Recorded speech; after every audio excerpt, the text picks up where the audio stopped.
Bon statistique qui, si nous regardons, est capable de permettre de nous comprendre le dilemme que nous vivons là.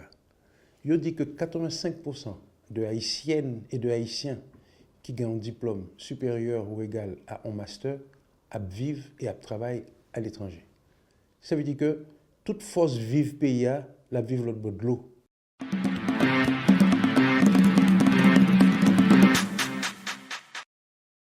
Depuis 2010, nous assistons à une nouvelle phase dans le processus de migration de Haïtiens dans le reste du monde.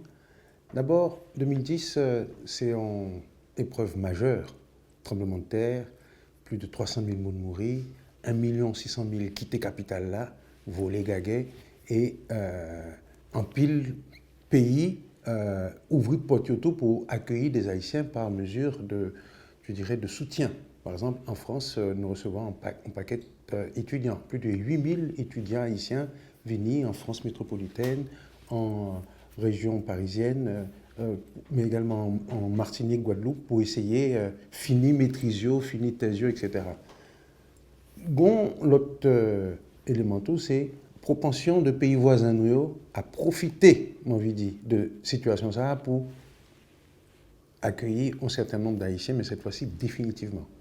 C'est le cas notamment du Canada, qui lançait entre 2010 et 2012 un programme d'accueil de jeunes diplômés haïtiens et qui pourrait littéralement siphonner les administrations publiques, notamment les banques haïtiennes, qui du jour au lendemain, ouais, un paquet de leurs cadres partis à le travail au Canada, à le travail côté offrir des possibilités d'emploi, de postes, etc. Donc, bon, véritable politique d'immigration qui n'est pas faite directement à l'adresse des Haïtiens, mais qui, dans le contexte post-traumatique, voyons un paquet haïtien aller. Mais plus gros départ, c'est vers l'Amérique du Sud que le fait. Des pays tels que le Brésil, l'Argentine, le Chili. Le Brésil, au moment de la préparation de la Coupe du Monde, il y a un paquet de stades qui a construit, il y a besoin de monde pour construire, pour chantier, il y a un paquet haïtien qui déjà avant 2010, déjà, qu'on a parti au Brésil pour constituer main-d'œuvre sur les chantiers. Mais c'est d'autres pays tels que le Chili et l'Argentine, en particulier le Chili, qui gagnent un taux de croissance phénoménal dans les années 2010, avec exploitation du cuivre, exploitation de développement de l'agriculture chilienne. C'est un pays qui est plus riche dans toute zone, et le Chili manquait monde. Et Chili accueillit à bras ouverts des dizaines de milliers de jeunes haïtiens. Et nous comptons que pour l'époque, c'est près de 200 000 haïtiens qui quittaient nous pour aller au Chili, aller au Brésil, aller en Argentine. Et différence qui gagne avec migration qui était faite avant, c'est que cette fois-ci, ce sont des jeunes gens, des jeunes filles, diplômées, souvent, qui pâtissent, qui quittent nous. C'est-à-dire que nous, en créole, lui dit ça, n'a pas les cocos et poupos. Nous prenons Simounio, nous formons, et là que enfin, il y a une formation, il est capable de payer, nous la gueule tant que pipirite pour y aller piller les voisins. Et au final, c'est l'argent perdu lié. Son force que nous finissons former et qui a servi la caille voisin. Et généralement, je ne sais pas tourner. Troisième volet, migration, ça, c'est une migration à plus courte distance vers la République dominicaine. Nous connaissons que son pays, côté haïtien, a migré depuis environ un siècle et gagne un stock de population d'origine haïtienne qui est évalué à peu près à 640 000 haïtiens qui vivent l'autre bord, pour ne pas parler des descendants d'haïtiens qui peut-être à peu près autant. Donc, en gros, entre 800 000 et 1 million de monde vivent en République dominicaine avec des origines proches ou lointaines ayant leurs racines en Haïti. Moun sa qu'on a le coupé canne longtemps. Je dis à là, Haïtien pas le coupé canne encore en République dominicaine, presque pas de canne encore. Et puis, coupe de la canne plus que mécanisée. Je dis Haïtien, c'est un chantier y aller. Même Jean retourne au Brésil, elle construit stade, elle construit hôtel là. En République dominicaine, c'est Haïtien qui a construit autoroute. C'est Haïtien qui a construit métro. Les Dominicains ont mu, ils ont construit sous frontière. Ou mettre sûr que c'est avec ouvriers haïtiens ils ont construit mur parce que job maçon, son job mal payé, c'est Haïtien qui fait le plus souvent en République dominicaine.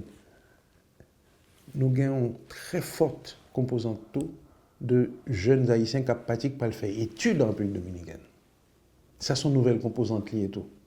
C'est-à-dire que ce n'est pas seulement des maçons, ce n'est pas seulement des coupeurs de canne, nous avons la fine fleur des universités dominicaines qui est constituée d'Haïtiens qui n'ont pas de place la caillou qui viennent étudier en République dominicaine.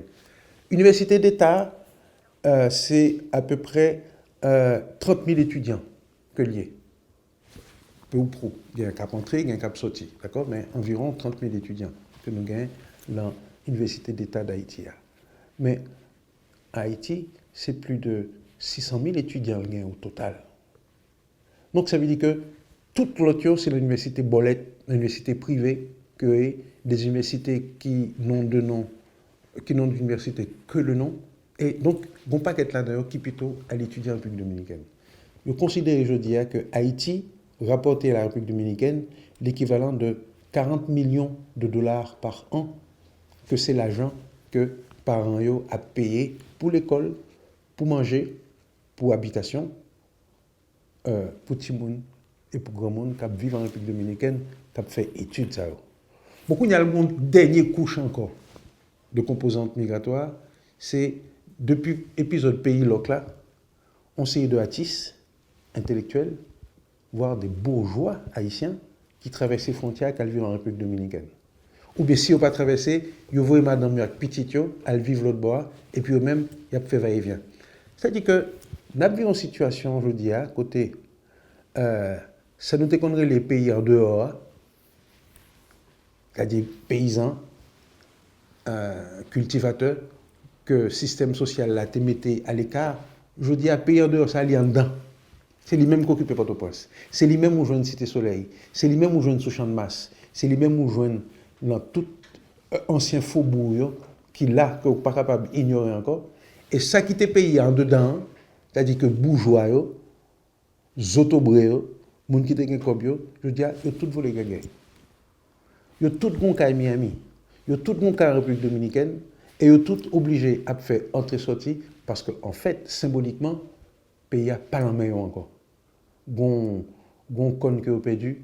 Et c'est peut-être ça que le phénomène migratoire là, lui mettait nous face à un dilemme. Côté, nous sommes capables de dire que le pays utile à vivre l'autre bord de l'eau, je veux dire.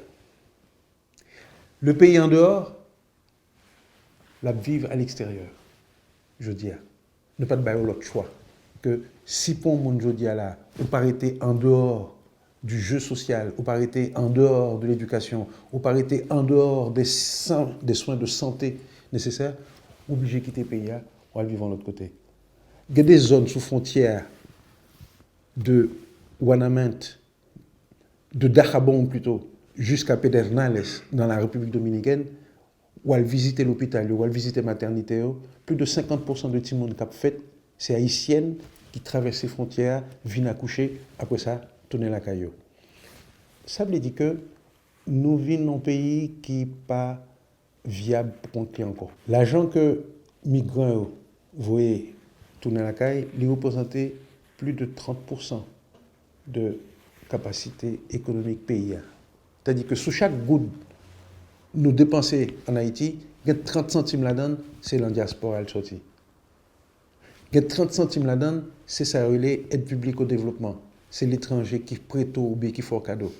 Et puis c'est seulement un petit 30% qui a été côté ces taxes pays qui permettent de nous vivre. Pas de pays au monde qui est capable de vivre de façon codium dans les conditions ça. Et surtout que diaspora ça cap voyer l'argent pour permettre au peuple à vivre correctement ou à peu près dignement, diaspora ça, il n'y a pas aucun droit reconnu institutionnellement. Il n'y a pas qu'à voter lors des élections. En Haïti, dehors pas là-dedans, d'accord. Et plutôt, ou pas aucune impression que bon mesure qui prend ou des mesures qui prend pour ta éventuellement intéresser diaspora ça à tourner la Kaili. Or, on a regardé l'exemple de pays tels que l'Inde, la Chine, même le Mexique à proximité des États-Unis, c'est souvent des petits pays qui sont partis à l'étranger, qu'à apprendre, qu'à étudier, qui tournent avec développer pays. Chance nous-mêmes en Haïti, c'est qu'on joue conditions réunies pour tout cerveau qui est parti à l'étranger, capable de tourner, venir bon bête la caille. Si ce n'est pas ça, nous ne boivons pas. Je dis, pas aucun pays au monde qui est capable de développer dans conditions ça. Et ça veut dire que nous gagnons de voix historiquement pour nous inverser cette statistique-là. Pour que 85% de cerveau nous vivent la caille. Et que 15% qui dehors, c'est bête qui a le ramasser pour venir rendre nous plus forts. C'est l'argent qui a le ramasser pour être capable de rendre nous plus riches. Tant que Haïti a continué à exporter ses forces vives, moi-même, quand je suis devant l'aéroport, depuis Guy Malary, arrivé jusqu'à l'aéroport, tout en ouverture, on ligne de pratiquement 1 kilomètre de jeunes gens avec diplôme en main qui vont aller Chili. Et le monsieur parle avec eux, me dit bon, nous pour aller, ça n'a pas fait, n'a pas tourné. Je dis, plus jamais ça. Il a quitté le pays avec la conviction que le ne doit jamais tourner encore. Et c'est ça toute la différence avec diaspora des années 60, des années 70. Côté long haïtien t'a parti, aéroport était tout mon cimetière. Tellement on a crié parce qu'on connaît que ou capable tourner encore un pays qu'on remet. Et tout chanter nous chanter des années 70, que c'est Skacha, que c'est Timano, que c'est Rodrigue Milien, c'est Haïti, Mbap Jamblio, c'est l'Empire m'a mourir. Jodia étudiants ils ont sémenté que ne pas tourner encore dans le pays. Et ça, son paradigme fort lié. Ça veut dire que jeunesse à Cap-Patia, nous risquons de perdre définitivement. Et c'est là que politique nationale, nous, sont politiques qui doivent être intelligentes pour intégrer la diaspora ça, dans sa dimension outre-mer, mais aussi en prospective pour créer les conditions pour que Mounsao, un jour, soit capable de tourner la caille, vienne aider nous construire le pays. Mais en fait, on a fait un calcul inverse. On a l'impression que plus de monde partit, et je j'ai un journaliste qui t'a dit une fois que nous tellement de monde dans le pays, ça, au contraire, c'est quitter ou aller pour aller faire l'argent, pour venir aider le pays pour voir l'argent en tourner. Mais en fait, tout ça qui est intéressé dans la diaspora, c'est l'argent et là.